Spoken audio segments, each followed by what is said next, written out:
Boa noite a todos.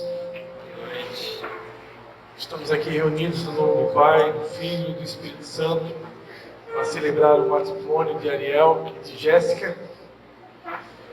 E queremos declarar que, diante de testemunhas, amigos, irmãos, familiares que aqui estamos, que o matrimônio ele é um estado honroso e, portanto, deve ser formalizado com reverência, discrição e no temor de Deus. Ainda no estado da inocência, Deus disse: não é bom que o homem esteja só. Far-lhe-ei uma companheira que lhe seja idônea. Desta forma foram celebrados os primeiros laços desse sagrado pacto de matrimônio. O apóstolo Paulo nos mostra o aspecto da união de um homem com uma mulher no casamento, quando ele compara Cristo, o noivo, com a igreja sendo a noiva. O casamento é um contrato jurídico de uma união espiritual. Nós vamos estar nesse momento fazendo uma oração, convidando o Espírito Santo de Deus para que Ele possa assumir o controle, assumir o comando de toda essa programação. Amém? Pai, em nome de Jesus, nós queremos te dar graças, ó Pai, por essa noite, Pai. Obrigado por esse dia precioso, por essa noite preciosa que o Senhor preparou para a união espiritual do Ariel e da Jéssica. Nós queremos dar a Ti honra, glória e louvor. Queremos Te convidar, Espírito Santo de Deus, a se fazer presente no nosso meio, a assumir o controle absoluto dessa programação, dessa cerimônia religiosa, Pai. Em nome de Jesus, nós damos a Ti total controle. Amém. Ariel e Jéssica, vocês vieram a mim, ministro de Cristo, para serem unidos diante de Deus pelos santos laços do matrimônio. Este é um passo sério e solene, onde um perante o outro assume o compromisso de enfrentar as circunstâncias da vida, sejam de prosperidade ou de adversidade, sejam de alegria ou de tristeza, de saúde ou de doença, e compartilhando o que a vida dá e tudo o que ela tira, mantendo a fidelidade um para com o outro, como esposa e esposa, conforme que foi ordenado por Deus, até que a morte os separe. Quero fazer a leitura de apenas um versículo que Deus colocou no meu coração. Primeira carta de Pedro, capítulo 2, versículo 9. A Bíblia Sagrada vai dizer: vocês são a geração eleita, o sacerdócio real, a nação santa, o povo adquirido, para que anuncieis as virtudes daquele que vos chamou das trevas para a sua maravilhosa luz. Houve um tempo na história, Ariel, que eram chamados de sacerdotes aqueles que tinham um título eclesiástico: o pastor, o apóstolo, o profeta, o mestre, o evangelista. Os demais irmãos podem se sentar, fique à vontade. Então, houve um tempo na história que era considerado sacerdote aquela pessoa que tinha um título eclesiástico, que era um representante de Deus diante do povo. Com a vinda de Jesus, ele deixou um novo ensinamento. E aqui quem fala era um discípulo de Jesus, e não era um discípulo comum, era Pedro. Pedro era aquele discípulo que estava sempre próximo de Jesus, assim como Tiago e como João. Eram os três que estavam sempre mais próximos de Jesus. E Pedro, ele que outrora foi um pescador, mas que foi transformado após o encontro, uma experiência real com Jesus, ele vai trazer esse ensinamento. Agora vocês são a geração eleita, o sacerdócio real, a nação santa, o povo adquirido. A partir daí nós entendemos que todos nós agora somos sacerdotes. Independente de sexo, independente de ter um título, como o meu, por exemplo, de pastor, todos nós somos sacerdotes. E todo sacerdote, independente de homem e de mulher, tem uma missão primordial, uma missão prioritária. E qual é essa missão? Anunciar as virtudes daquele que nos chamou das trevas para o reino da sua maravilhosa luz. Quem foi esse que nos chamou de um reino de trevas para um reino de luz? O nome dele é Cristo. O nome dele é Jesus. Ele, com o seu braço forte, nos transportou de um reino de trevas para um reino de luz. Hoje, todo sacerdote, todo casal, toda família tem essa missão na terra de anunciar as virtudes de Cristo, anunciar os benefícios de estar lado a lado com Jesus. Essa missão é para todos, independente de você ter um título de pastor, de profeta, de missionário, de evangelista, de diácono, de presbítero, ou apenas um membro comum da igreja. Todos nós, na nova aliança, todos nós temos essa responsabilidade. Jesus Cristo, as suas últimas palavras antes de subir aos céus foram: ide, portanto, e fazei discípulos de todas as nações, batizando-os em nome do Pai, do Filho e do Espírito Santo. Então, a missão de anunciar o Evangelho, de anunciar as virtudes de Jesus, ela é uma missão comum a todos aqui presentes e, com certeza, vocês não podem ficar de fora. O detalhe é que, a partir da noite de hoje, vocês agora estão assumindo um compromisso de matrimônio. E a partir de agora, vocês vão estar fazendo isso juntos. Vocês estarão cumprindo a missão da igreja, a missão do sacerdote, a missão do sacerdócio juntos. Agora não separados, mas como uma só carne. Porque a partir do momento que vocês se unem pelo casamento, pelo matrimônio, vocês se tornam uma só carne. E como um só casal, uma só carne, vocês então estarão agora cumprindo essa missão de todo sacerdote unidos. E aí eu quero deixar para vocês pelo menos 7 recomendações, 7 princípios, 7 conselhos que vocês vão carregar ao longo da sua vida, ao longo da vida de vocês. E é evidente que esse conselho serve para todos que aqui estão. Primeiro conselho, que vai em forma de pergunta: por que se casar? Por que se casar? Primeiramente porque a palavra de Deus vai dizer que é melhor ser 2 do que 1. Quando um está fraco, o outro ajuda. Quando um está com frio, o outro aquece. Quando um está com dificuldade financeira, ou se acontece daqui a pouco um desemprego no casamento, aquele que está empregado, aquele vai estar sustentando, vai estar apoiando, vai estar ajudando o outro. Então, biblicamente, é melhor ser 2. 2 tem mais resultado. Deus nunca nos criou para andar sozinhos. A própria palavra diz em Provérbios que é melhor que o homem que vive isolado insurge-se contra a verdadeira sabedoria. Então Deus não criou a gente para viver isolado. Deus nos criou para andar sempre com uma companhia. E por que não ter um cônjuge? Por que não ter uma mulher, do nosso lado? O próprio Adão, quando foi criado por Deus, ele estava se sentindo sozinho lá no paraíso, lá no jardim do Éden. E o próprio Deus constatou que não era bom que o homem ficasse só. Então Deus, na sua sabedoria, ele disse: eu vou fazer para esse homem uma adjutora. Vou fazer para ela uma companheira que lhe seja idônea, para que ela possa ajudá-lo no cumprimento da sua missão. Então, o casamento, ele tem essa proposta de vocês se fortalecerem. Se fortalecerem agora com mais força para cumprir essa missão de todo sacerdote. Essa missão de proclamar as virtudes daquele que nos chamou das trevas para o reino da sua maravilhosa luz. Dentro do casamento, o segundo conselho é a aliança. Daqui a pouco vocês estarão colocando uma aliança no dedo. E essa aliança que vocês vão estar fazendo diante de testemunhas aqui é um pacto, é um compromisso, que vocês estarão juntos, unidos até o fim, ou até que a morte os separe.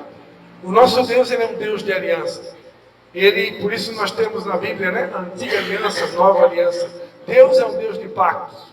Deus é um Deus que faz alianças. E hoje vocês estarão fazendo uma aliança. Uma aliança de serem fiéis um ao outro até o fim. Virão as tentações, virão as armadilhas, virão os laços do inimigo. Satanás, perante a Bíblia, ele vem para roubar, matar e destruir, ele não vem para brincar com ninguém. E ele vai fazer de tudo para tentar destruir essa união. E vocês, nesse momento, vocês precisarão se lembrar dessa aliança que vocês vão receber no dedo de vocês. Porque o casamento, ele reserva momentos de alegria, mas também reserva momentos de tristeza. Existem momentos de muita bonança, mas também existem momentos de escassez. Então poderão surgir o que a Bíblia chama de dia mau. E no dia mau vocês poderão ser tentados a se divorciar. Principalmente numa geração onde as pessoas brigam por causa de uma toalha molhada em cima da cama, as pessoas discutem por coisas que não têm nada a ver. Mais do que nunca, vocês precisarão lembrar que a partir de hoje vocês terão uma aliança no dedo. E essa aliança é um pacto que foi feito diante de Deus e diante de testemunhas. E aí, como diria um gaúcho, né? O homem que é homem veste as calças. Né? Ou seja, por honra aos meus pais, por honra à minha mãe, por honra ao meu Deus, ao meu Senhor, a quem sirvo, eu serei fiel à aliança até o fim. Assim vale para a Jéssica também. Amém? Então lembre-se que a partir de hoje vocês terão uma aliança. E poderão haver dias difíceis, mas por causa da aliança, vocês se manterão fiéis. Por que nós cristãos celebramos a ceia do Senhor nos cultos religiosos? Né? Irmãos católicos celebram também da forma deles. E por que a ceia? O culto de ceia, ou também chamado de Santa Ceia, é quando nós lembramos das alianças que Jesus Cristo fez conosco lá na cruz do Calvário. E não foi uma aliança comum, foi uma aliança de sangue. Então todas as vezes que eu como do pão e bebo do vinho, eu estou recordando do alto preço que Jesus pagou pelos meus pecados. E ali, naquela noite, eu estou ali renovando a minha aliança com Ele. Quando eu como pão, quando eu bebo do vinho, eu estou renovando o meu pacto com Ele. Eu estou relembrando, alguém morreu por mim. Alguém foi capaz de dar a vida por mim. Da mesma forma, eu preciso ficar fiel a essa aliança. E ser capaz de ir até o fim com Jesus, assim como Ele foi até o fim por mim. Esse mesmo princípio vale para o casamento. Aliança. Terceira coisa, para o casamento dar certo, vocês precisarão desenvolver o hábito do diálogo. Hoje, nós vivemos a geração do digital. Hoje, não tem quase, talvez nenhuma pessoa nesse lugar aqui que não tem um aparelho de celular. Então, hoje é muito comum você se comunicar virtualmente, se comunicar digitalmente. No entanto, para que o casamento dê certo, vocês vão precisar se comunicar olho no olho, diariamente. E mantém isso ativo. Porque o mundo vai fazer de tudo para tentar interromper esse diálogo. E o diálogo, a comunicação, é um dos principais segredos para que esse casamento se mantenha de pé. O primeiro problema da humanidade começou com um problema de comunicação. Quando Adão e Eva pecaram contra Deus, eles entraram no silêncio. Né? Ali entrou o silêncio. Né? O silêncio, ele é um problema, denuncia um problema no relacionamento. Ali, Adão e Eva entraram no silêncio com Deus, porque haviam feito algo que havia entristecido a Deus. E então, o silêncio ele é prejudicial. Deus interrompeu o silêncio. Da mesma forma, nós precisamos quebrar esse silêncio. O silêncio não é saudável no relacionamento. Vocês vão precisar cultivar esse hábito. Aprender a abrir o coração. Aprender a ser transparente. Dizer, olha, Ariel, eu não gosto disso. Eu prefiro que seja assim. Eu prefiro que seja assado. Não gosto que seja dessa maneira. Da mesma forma, Ariel, ser transparente com a Jéssica. No casamento a gente não é obrigado a aceitar tudo e concordar com tudo, porque são duas pessoas totalmente diferentes, que vieram de culturas diferentes, uma educação diferente, pais diferentes, muitas vezes até de uma geografia diferente. Então vocês vão encontrar diferenças, e as diferenças fazem parte do casamento. E aí vai uma outra dica, né? Aceite a diferença. Nunca jamais procure mudar o outro, porque esse papel de mudar o outro, esse papel não pertence a nós. Esse papel pertence a Deus. Só Deus, que é o oleiro, é que tem poder de trabalhar no vaso. Eu nunca vi em toda a minha história um vaso trabalhando em outro vaso. Não existe.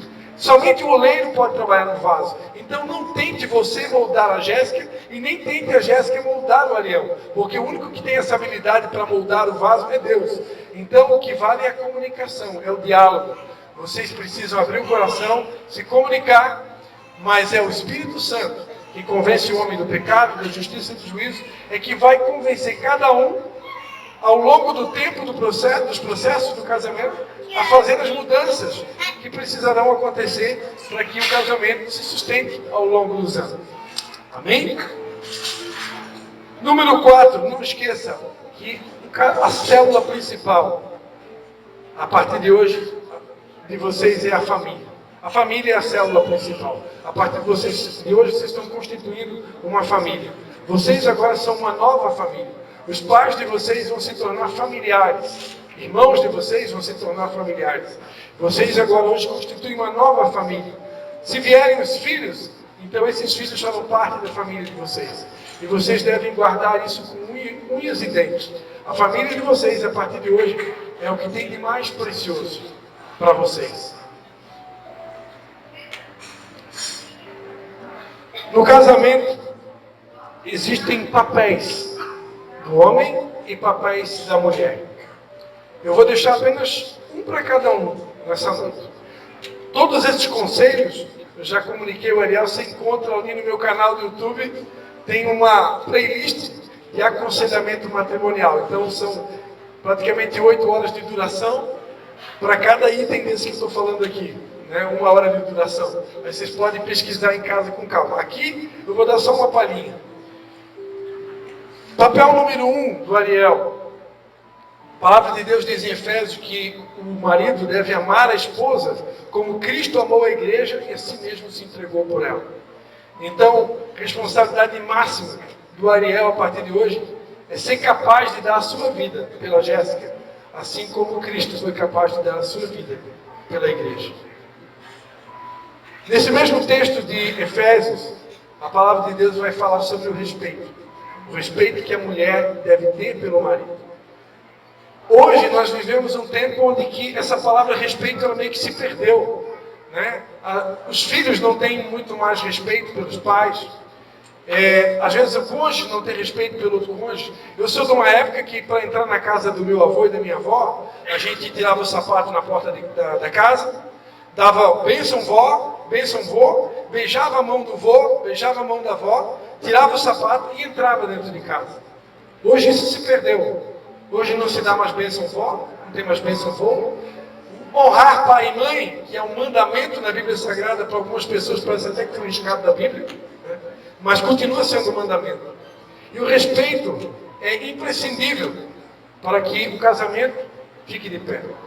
E mais do que nunca a mulher tem que viver o respeito. Porque, biblicamente, o Cristo é o cabeça do marido e o marido é o cabeça da mulher. Existe uma hierarquia no casamento. Jesus é o cabeça do marido e o marido é o cabeça da mulher. Embora que ambos são sacerdotes, como eu falei aqui no começo, em Cristo Jesus não há diferença de sexos, mas Deus criou uma hierarquia. E se o homem estiver vivendo o papel dele no sacerdócio, essa hierarquia precisa ser respeitada. Por isso o respeito. A Bíblia Sagrada vai dizer que Sara chamava Abraão de meu Senhor. Tamanho respeito que Sara tinha pelo seu marido. Imagina nos dias de hoje uma mulher chamar o seu marido de seu Senhor, né? Vai ser chamado de jeca, de cafona, de ultrapassada, mas esse é o padrão da Bíblia. O respeito que Sara tinha por Abraão era tamanho ao ponto de ela reconhecê-lo como seu Senhor. Isso é respeito, isso é honra. Por isso que os casamentos duravam. Finalmente, mais 2 conselhos e eu encerro a minha palavra. Perdão. Jesus ensinou na oração do Pai Nosso: perdoem as vossas dívidas, assim como nós temos perdoado aqueles que não têm ofendido, que nos têm ofendido. Quando Pedro perguntou para Jesus até quantas vezes deveria perdoar, ele perguntou se deveria ser 7 vezes ao dia. E Jesus disse: Pedro, não, 7 não, Pedro. 7 é muito pouco. 70 vezes 7. Então, quando Jesus disse isso, ele estava lembrando que vocês precisariam executar o perdão até o último dia de vida. E vocês vão precisar perdoar muitas vezes. Porque é impossível quase você ficar num casamento durante anos e não ter que perdoar. Então, lembrem-se sempre que o perdão, além de ser um mandamento de Deus, um ensino sagrado, Jesus basicamente o que fez na cruz por todos nós foi nos perdoar de todos os nossos pecados, porque quem merecia estar naquela cruz éramos eu e você, mas Ele nos perdoou. E assim como Ele nos perdoou, nós devemos perdoar uns aos outros. Então, vivam o perdão. Aprendam a perdoar e liberar perdão. E pedir perdão. E muitas vezes, para que um casamento se fique de pé, aquele que é mais humilde, ou aquele que está mais quebrantado, isso eu aprendi com a minha esposa. Mesmo quando quando eu tenho a razão, muitas vezes eu peço perdão, mesmo tendo a razão, para manter o casamento de pé. Quantas vezes a minha esposa pediu perdão para mim, quando eu deveria ter pedido perdão para ela? Isso é um segredo. Pedir perdão mesmo quando você tem a razão. Assim você destrói o inimigo. O perdão, ele destrói Satanás. E mantém o casamento de pé. E por último, para encerrar essa minha palavra, eu queria deixar o último conselho, que é a oração. Jesus Cristo disse: sem mim nada podeis fazer. Se é nada, é nada. Se Ele falou que é nada, é nada. Então tudo o que eu precisar na vida eu consigo através da oração. Meu casamento está bem? Ora agradecendo. Casamento está mal? Ora pedindo a ajuda de Deus. Tudo eu preciso orar. Eu preciso orar quando eu acordo, eu preciso orar quando eu vou dormir, eu preciso orar quando eu vou almoçar, eu preciso orar quando eu vou trabalhar. Tudo eu preciso orar. A oração é o combustível que move a mão de Deus. É somente através de uma vida de oração que Deus vai saber que eu dependo dEle. Porque se eu não orar, Deus vai achar que eu não preciso dEle. E se Deus perceber que vocês não precisam dEle no casamento de vocês, Deus ele se retira, porque Deus é um gentleman. Deus é educado. Eu digo para vocês, sem Deus no casamento, não dá. É impossível um casamento sem dar certo. Dar certo sem ter a presença de Deus. Então, para dar certo, ele tem que estar presente. E para ele estar presente, eu preciso convidar Senhor Jesus, vem ser o Senhor do meu casamento, o Senhor da minha família. E isso a gente faz também com oração. Tudo se conquista com oração. O reino espiritual é movido pela oração. Então, que vocês desenvolvam esse hábito da oração. A oração para mim é algo tão importante que eu coloquei o nome da minha primeira filha de oração. O nome dela é Anne, em hebraico significa oração. Então, orem sem cessar. Como diz lá em 1 Tessalonicenses 5, né? Orai sem cessar. A oração pode transformar um casamento. A oração pode ressuscitar um sentimento que se perdeu. Hoje vocês estão aqui apaixonados, louquinho de vontade de eu terminar de falar e casar de uma vez por todas, né? Eu quero casar. Mas pode acontecer um dia que vocês estejam com vontade de se separar. E aí nesse momento alguém precisa orar. Senhor, restaura o meu casamento. Restaura o que se perdeu. Restaura o que se quebrou. Devolve o primeiro amor. Tudo isso se conquista com a oração. Amém? Louvado seja o nome de Jesus. A partir desse momento, então, nós vamos estar dando início aos votos. Então, provavelmente vamos ter a entrada das alianças. Querem se virar para lá?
Nesse momento, então, eu quero pedir para que o Ariel possa estar pegando nesse momento a aliança da Jéssica.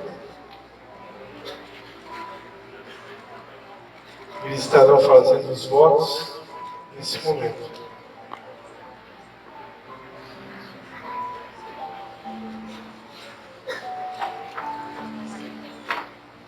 Eu vou pedir, Ariel, que você repita comigo. Eu, Ariel, prometo, diante de Deus e destas testemunhas, receber a ti, Jéssica, como minha legítima esposa, para viver contigo, conforme o que foi ordenado por Deus, no casamento. Prometo amar-te, honrar-te, consolar-te e proteger-te, na enfermidade ou na saúde, na prosperidade ou na adversidade, e manter-me fiel a ti enquanto vivermos.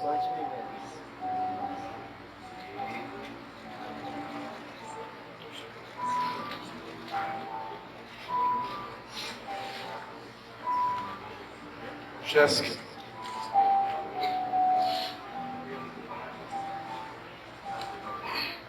Eu, Jéssica, prometo, diante de Deus e destas testemunhas, receber a ti, Ariel, como meu legítimo esposo, para viver contigo, conforme o que foi ordenado por Deus no casamento. Prometo amar-te, honrar-te, consolar-te e proteger-te, seja na enfermidade ou na saúde, na prosperidade ou na adversidade, e manter-me fiel a ti enquanto vivermos. Então agora, Ariel, ainda segurando na mão da noiva,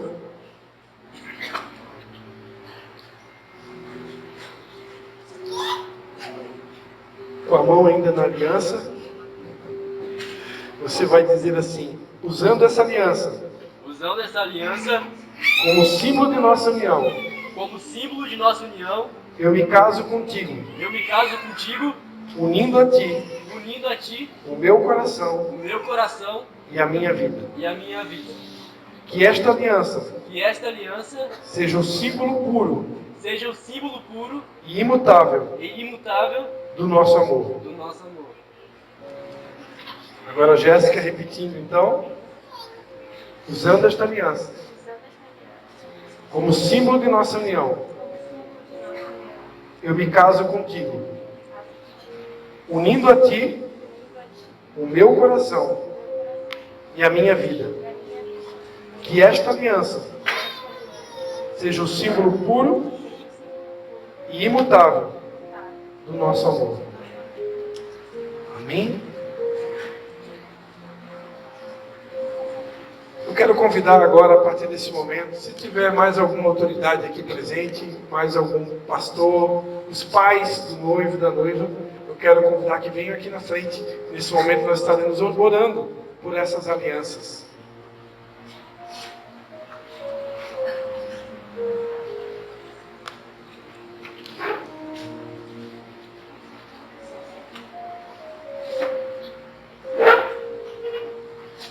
Peço àqueles que desejarem estender as suas mãos na direção deles.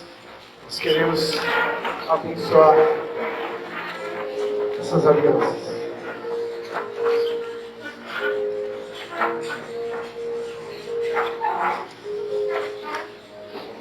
Pai Santo, em nome de Jesus, nesse momento, Pai, como autoridade aqui constituída, diante do Senhor e dessas testemunhas, na presença desses familiares, amigos e irmãos, nós queremos, ó Pai, abençoar e consagrar essas alianças, Pai.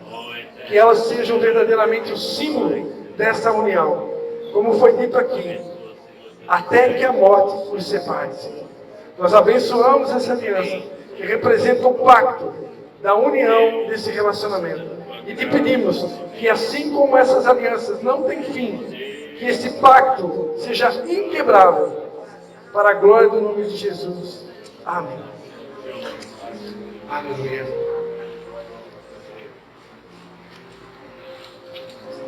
Vamos poder se sentar mais um pouquinho.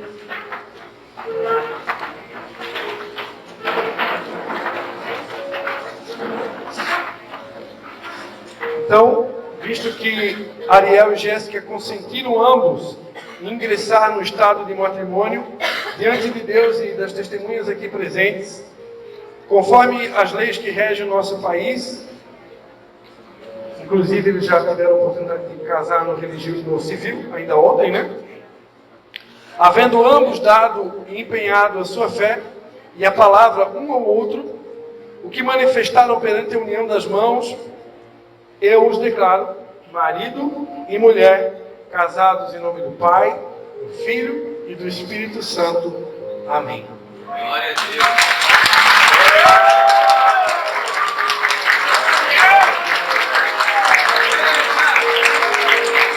Então, a partir de agora já não são mais dois, né? Mais uma só carne. Portanto, o que Deus uniu não separe o homem. Amém? Já pode beijar a mão.